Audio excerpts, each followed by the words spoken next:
I'm now joined by Ivan Mazalov, Director of Prosperity Capital Management in Moscow, a shareholder in TNKBP. Good morning, Ivan. Thanks very much for joining us today.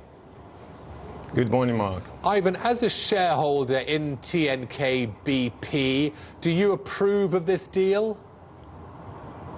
Well, of course, it's a deal which is important for all of Russian business. It puts Russia legitimately on the international map. So recognition of this will have positive effect not just for Rosneft, but for all Russian companies, including TNKBP. We're hearing reports from the Financial Times, Ivan, that various big stakeholders in TNKBP aren't happy because they say the deal violates terms of made when TNKBP signed up, saying that BP should only pursue opportunities with a Russian partner, as in with TNK. So does it violate terms of the TNKBP deal?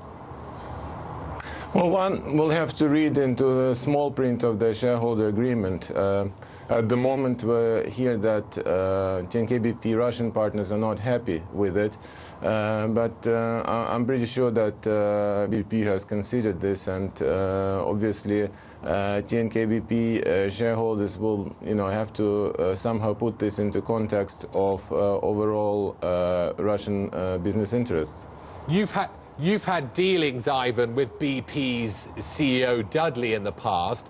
Were you surprised after getting burned when he was head of TNKBP in years gone by? Of course, he fled Russia in 2008.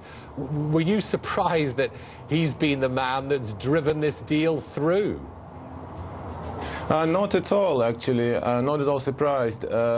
He not so much fled as was expelled from Russia during the business conflict with TNKBP's Russian partners over the right to control the company's management and strategic direction.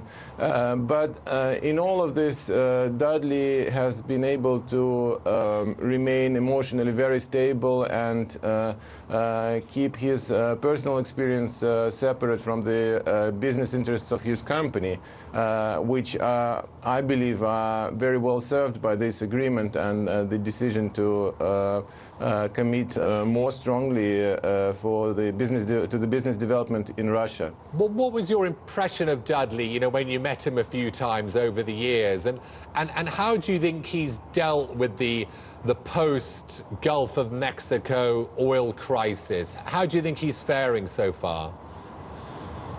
Well, you have to be very cool-headed, I suppose, in all of this, and you have to make your choices based not just on newspaper rhetoric, but on the bottom line figures and the expectations of bottom line. And in the United States, which is the most important part of the world for BP, BP was rather burned recently, and I think that BP may have had to reevaluate their strategic priorities and put more emphasis on diversification from the United States even.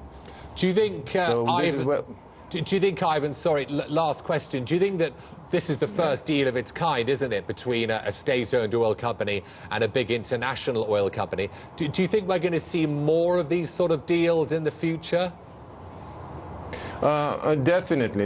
I think that, the largest holders of global petroleum reserves are state-owned companies, and for international majors to be viable in this game, they will have to come to share these reserves through some sort of agreements similar to this one. Ivan, thanks for joining us. We'll speak to you soon. Ivan Mazalov there from Prosperity Capital Management.